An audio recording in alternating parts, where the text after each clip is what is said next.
is Mimi, and this is How to Braid 101. This is super duper extra basics, but we're gonna talk about all the ways on how to get your hands to do the thing that a lot of girls seem to not know how to do. And so I'm here to help. This is my doll. She's looking crazy. This is really Amina's doll, but she's gonna be my model today. I have some little grids out here that'll kind of teach you guys how to get the hand movements going. So I wanted to start off by just showing you different types of braids. We're basically gonna learn how to do just like a basic 3-strand braid. There's tons of different types of braids that you can do. It takes time and practice, but the 3-strand braids are pretty much the kind of go-to basics. And so I'm gonna teach you guys how to do just your basic 3-strand braid and then how to actually cornrow a braid. We're gonna start with just the simple pattern. So this is kind of a chart on how to braid. I have some yarn and boards here for you. We're just gonna hang out and I'm gonna go around and just kind of show you guys if you guys have any questions. And you start with the 2 pieces. Now catch your rhythm. So whichever one you wanna start with. I usually will start on the right. I'm right-handed. She's left-handed, so. Okay, so take the left one and cross it over the middle. All right, now take the right one and cross it over the middle. And then do that a couple more times, but you want to keep this one. You want to keep this one in the middle here, like that. Always goes to the middle. Yeah. So you'll cross all the way to the middle rather than across each other, and then do it a couple more times. There we go. So this next slide is gonna give you things to remember when you're braiding. So the first thing to do is make sure your parts are clean and neat. What that does is it helps avoid pulling and tugging. I know a lot of people do have braids out here because it's an easier protective style. And those that have braids, they know that like if it's too tight, it can be, you can get the bumps and it's pulling it out of the hair shaft and all of that. And so just be mindful, and then you want it to be clean and neat in general just because that's how the work looks the nicest, is to make sure your parts are nice and clean. Then the next one is to use clips to keep your hair separated from the section that you're braiding. Again, nobody wants messy braids. On top of keeping it neat and clean, try and make sure that your parts are nice and even. Unless, you know, you're going for an abstract look, then, you know, hey, I'm not judging you. So if you want your hair to look good and professional and neat, to make sure your parts are pretty even, as well as for the pieces that you're using. So when you create the 3 strands in your braid, you want them to be pretty even or else they're gonna come up short and it'll be kind of awkward at the end of the braid. The next step would be to make sure the hair that you're braiding is fully detangled. I know my mannequin, she looked like she got jumped. It is, she did. By her. And so just making sure that the hair is fully detangled so that you have a seamless braid and you're not trying to go through and detangle more. I know that when we're using the braiding hair, have you guys ever seen this stuff? Yep. You guys familiar with this stuff? It's a mess, right? And so making sure that the hair is detangled will refrain from you having to clean up a bunch of excess hair. And then I've gotten like, it's almost like a rug burn when when the hair is too tangled up and then you're trying your best to like pull it through and it like snacks at your fingers a little bit. It doesn't feel very nice. So just making sure that your hair is detangled. Again, try and get your braid sections as even as possible. So when you do the 3 strands, when you're creating the braid, just making sure that it's pretty even so that it doesn't look lopsided. And then for cornrows, keep your hands steady so that you have a tight grip without pulling. And so I know a lot of people are a little apprehensive about getting braids because they are tender-headed. And tender-headed just means that your scalp hurts when people tug at it. And some people's scalp hurts when you just touch it. Some people are a little bit, I don't want to say dramatic, so like animated when they're getting their hair done. And so I get a lot of kiddos, I'm just grabbing the hair and they're like, and I'm like, wait, I didn't even do anything yet. I'm just putting the product in. And so just be mindful that when you're braiding, your hands are nice and steady. What that means, I'm gonna grab my beautiful hot mess here. She's not fully detangled, but whatever, she's not human. And her feelings don't matter that much. So I'm gonna go ahead and tuggy tug. So when I say that, if you're braiding and you have your 3 sections, right? As you're starting to cornrow, keeping your hands pretty steady. You see how when I pull through, the other hand doesn't move at all? Just making sure that your hands are nice and steady. And that'll keep you from pulling. If you're like, getting in there too much, something's not right. It should not actually hurt. Hair is not supposed to hurt. They say beauty is pain. It's not. It's not supposed to hurt. Though it can if you're not taking care of your hair on a regular basis. So just making sure that your hands are nice and steady so that when you're braiding, you don't have to pull. You shouldn't be pulling the hair too much. If you are pulling, it might be too much product, which means that the hair is slipping out of your fingers. So you want to be mindful of that. If you're going to use product, make sure that you're combing it all the way through the hair so that it's not super slippery. Another thing to think of when you're pulling is if your client is moving too much. I understand. I have a toddler. They be moving. Just try and give them something that's distracting so that they're not all over the place. I also have grown adult clients that talk with their entire body. And so I have to tell them, sit still. But yeah, so just be mindful that you guys are on the same page here and let them know, like, if it's hurting, it's probably because you're moving too much, or if it begins to hurt, don't snatch forward because it's just gonna make it hurt more than to just kind of be steady and sit still.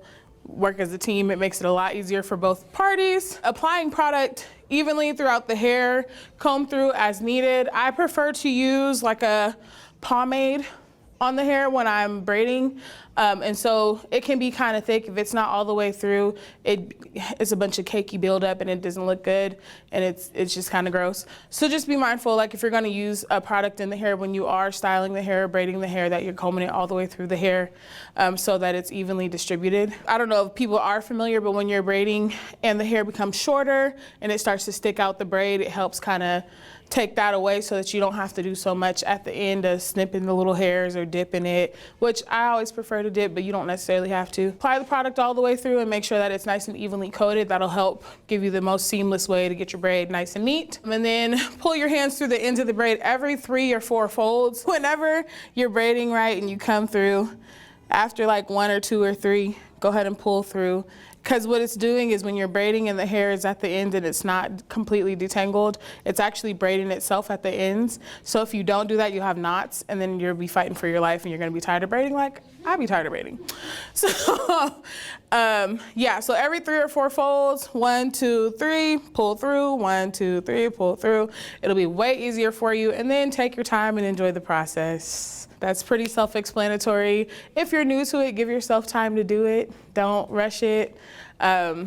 Yeah, enjoy the process. I've been braiding hair since I was a kid, and I'm still learning new things every day. And so as I'm teaching you guys, I'm still learning in my craft. So take your time and learn. You're not gonna have it perfect overnight. Don't overwhelm yourself thinking that you will. But if you do decide to try, make a little money off of it. I should have added that on here too. If you're gonna spend time braiding people's hair for hours, charge them full price. Yeah, here's some helpful tools that will give you a successful braiding journey. I added the silk bonnet in there because nobody wants braids that look crazy after a day or two. That the whole point is to have your hair kind of tucked away for a while. Braiding is considered what's called a protective styling. And for people with kinky curly hair, protective styling is essentially things we do to put our hair away because our hair is very fragile and it can't just be exposed all the time or else it'll break off. And so tie your hair up at night. I always tell people, if I'm gonna braid your hair, you have to promise that you'll tie it up or I ain't doing it again. Detangling, comb, self-explanatory. Just make sure that you're really combing through the hair and getting all the knots out before you go for it. Some people will actually blow dry the hair, which I prefer. So if you are about to do some braids and you know that you want them to look nice and neat, blow dry the hair first and then use like either a Denman brush or a wet brush to kind of detangle as you blow dry so it gets the hair nice and fully detangled, and then go for it. And then you can see your parts a lot better that way. And then separating the hair and everything is just a lot easier. A lot of us have very, very thick hair. The worst thing you could do is try and do it all in its natural state. So blow it out if you need to. Make sure you're using the heat protectant if you are gonna put heat on it before you braid. Flat ironing the hair before braiding is not a good idea simply because you're adding all that pressed heat on the hair and then braiding it, and it could potentially snap right off. So just be mindful of what you're doing before you actually put the braids in. This is my favorite thing in the world. It's actually hard to find these days because there's a lot of braiders and they buy them in bulk, but take a picture of this if you need to. This will also be, the whole slide will be on YouTube if you guys want to go back and just kind of get some of the tips again. Clips, these are called crocodile clips. They work the best for me when it comes to sectioning the hair. I like to use them. That's what they had us using in beauty school. And so you can get them Amazon, Walmart, anywhere. These types of combs are called rat tail combs, but they have that additional hook in the front. I like to use those because they do offer more precision. And so if you do like to get a nice clean part, sometimes it takes me a very long time to part the hair. Use one of those and it'll kind of cut your time down so you're not trying to use a comb that's potentially too thick at the tip. And then the rat tail also helps you get that perfect finish. When you're detangling, water bottle, always keep the hair wet when you're detangling, don't just rip through it. And then the rubber bands. Now, rubber bands are good for braids if you're gonna keep them in for a longer period of time. At the ends, make sure that you coat the rubber bands with some sort of oil so that it's not just snatching at the hair. Another thing to remember is don't leave your braids in for too long. I know some people will keep their braids in for literally like half a year and then they wonder why they have absolutely no edges. And it's like, well, they twist it off because the braids are heavy. Sometimes you have to give your hair a break in between. So just keep that in mind. I'm gonna come back around and kind of look and see. And I was just explaining like keeping your hand nice and steady actually kind of shows you where to add the piece at. Okay, I see. And so that if you want it to be, just imagine that there's a whole bunch of hair on the sides, right? If you want it to be exactly aligned, you'll actually only add the piece once it becomes aligned. Add it in.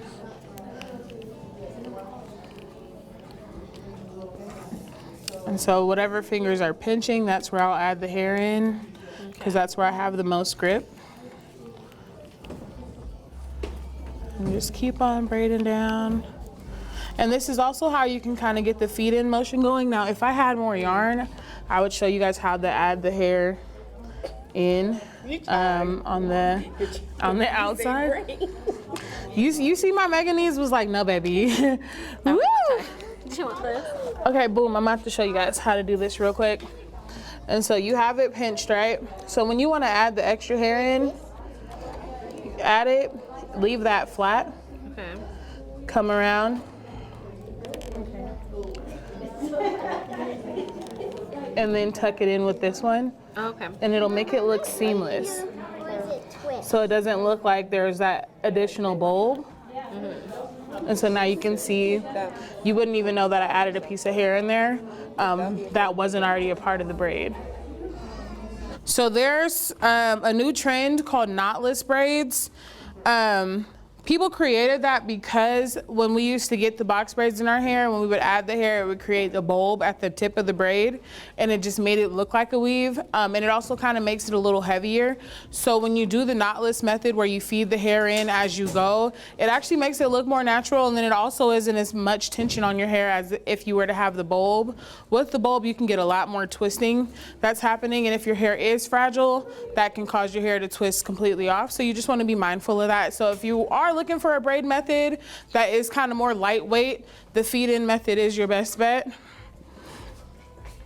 I remember when we were like younger and learning how to braid, and nobody was ever really doing the whole feed-in thing, and it was like, you could see as soon as they added some hair in, it was like a whole other bulb on top of the braid, and it just looks a little sloppy. If you're gonna feed the hair in, just make sure that you have equal sizes. Just depending on how thick you want the braid, a thing that I've learned to do is figure out how wide I want the braid to be, and then when I grab the bulb of hair, like a section of hair out of the bundle that I want to use, I grab enough that's like the same size as how thick I want the hair to be, and then I split that up into small even sections so that I can feed it into the hair all the way to the end of the braid. Did that process for you guys? Did it make sense? I figured that out the other day and I was like, you go girl. Okay, so I'm gonna set some sections. If you've ever been to my salon, you already know I just put things anywhere and we will figure it out as we go. And so I'm doing small sections just so I can show you guys they're all about the same size. If you don't have a rack to lay the hair on, kind of stacking it on top of each other works. Just make sure that you're grabbing it in the order that you placed it so that you don't have hair everywhere. I'm gonna shuffle this way. All right, can you guys see me? And so I'm just gonna do it as like an open braid rather than a cornrow, because you can kind of get the gist with the cornrow if you can feed the hair into an open braid. So with the open braid, this would be considered a knotless box braid. You start braiding just at the scalp. And I'm just kind of working it in, make sure those sections are nice and even. And so the fingers that I'm using to pinch the hair, that's where I kind of stop. And then I pick the piece that I want and I tuck it in there on one side, right? And so then the other side is hanging and I leave that nice and flat. And I begin to braid around it again. Keeping my hand nice and steady so that I don't lose my grip. It'll keep it nice and neat for you.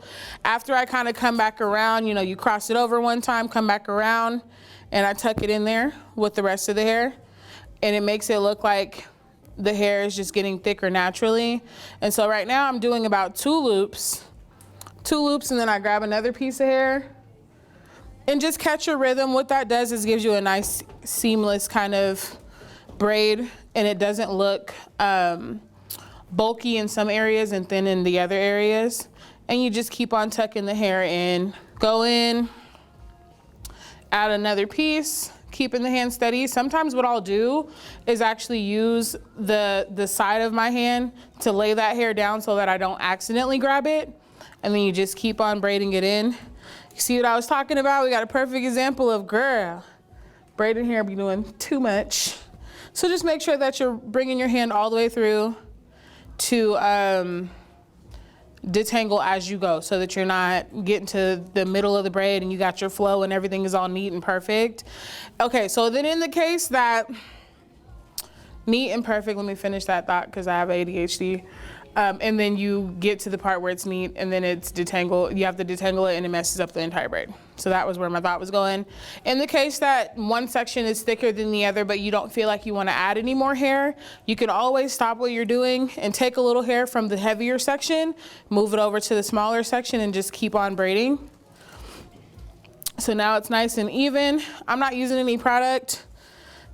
Every 3 or 4 loops, go ahead and pull it through. I'm not using any product right now, but it would be helpful in this, especially if you have someone that you're braiding and they have like naturally straight hair or naturally kind of a looser texture.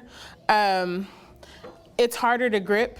It's one of those things, like if the hair is really slippery, you can't really hold on to it as well. So just make sure that, like, if you are dealing with someone that doesn't have hair that has a ton of grit to it, that you're using a good product that's gonna help. And then this is actually gonna show you what I mean when I say make sure that you use a good product to coat the hair, because if you don't, it'll just pop right out the braid, just like that. And if you don't part neatly, I'm showing you guys what not to do. If you don't part neatly, then the hair gets all weird in the section. And then you have things like this where this could actually hurt your client. I don't know if you guys can see it. I'm gonna pull her off the head. So there's like a little piece in this back area here that's pulling. With that could snap the hair off if someone doesn't know that that's happening, or if you don't catch it before you actually send them on their way. If they feel it, they might just tug it and then you've pulled the hair out the scalp. Or it'll just look crazy and it's just not comfortable. So just making sure that your hair is sectioned off completely and that you're doing nice clean parts, and that'll save you a lot of trouble in the long run. But yeah, that's how you feed in the hair. That's it. We did it. The last slide is just going to show you how you can help amplify this resource. I do these classes once a month and they're free for y'all, but not for me. So if you want to help out, feel free to donate. If not, share the classes, keep on coming, share the posts. I'm always doing stuff in the community, and we're always trying to like bring us all together and let everybody know that there is a Black community here and someone that can help you with your child's hair, or just any resources really. We have a good collective of people that have tons of resources for you guys in the BIPOC community here. So yeah, get connected with me, follow me on social media, and thank you so much for coming.